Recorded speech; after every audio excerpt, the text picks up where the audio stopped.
အခုတည်းနာတော့မဲ့အဲ့အပေါက်ကလေဖောက်တာနော်8 လလောက်တောင်ရှိပြီအခုတည်းနာတော့မဲ့သူများရေလည်းအဲ့လိုမျိုးဖြစ်လာတော့မသိဘူးရှယ်လီမာလေးအဲ့လိုနည်းနည်းလေးပေါ့နော်2 နာရီ3 နာရီလောက်အဲ့လို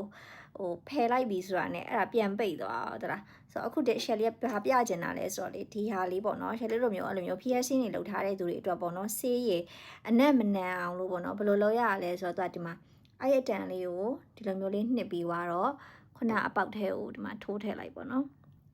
အဲ့လိုဆိုတော့ဆေးရည်ထိထားတဲ့နေရာကကြတော့နည်းနည်းလေးပွားသွားတာပေါ့နော်အဲ့တော့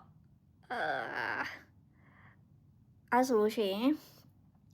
နန်းတက်မနန်းတော့ဘူးပြီးတော့နဘောက်တွေမှာလည်းသုံးလို့ရတယ်ချက်ဖောက်ထားရဆိုလည်းချက်ကိုသုံးလို့ရတယ်ဒါတော့လက်ရှိချက်လေးသုံးနေတဲ့စိတ်လေးပေါ့နော်သူကဒီလိုမျိုးတွဲလာတာဒီဟာ mint အနံပြီးတော့နှင်းစီနံဆိုပြီးတော့2မျိုးလာတယ် mint အနံကအခုသုံးကြည့်ရ mint အနံရေလို့တော့မရဘူးဒါပေမဲ့အနံဆိုတော့ပျောက်သွားရပေါ့နော်သုံးကြည့်ချင်တယ်ဆိုလို့ရှိရင်တော့ဒီမှာဒါတစ်စိတ်ကလေးပေါ့နော်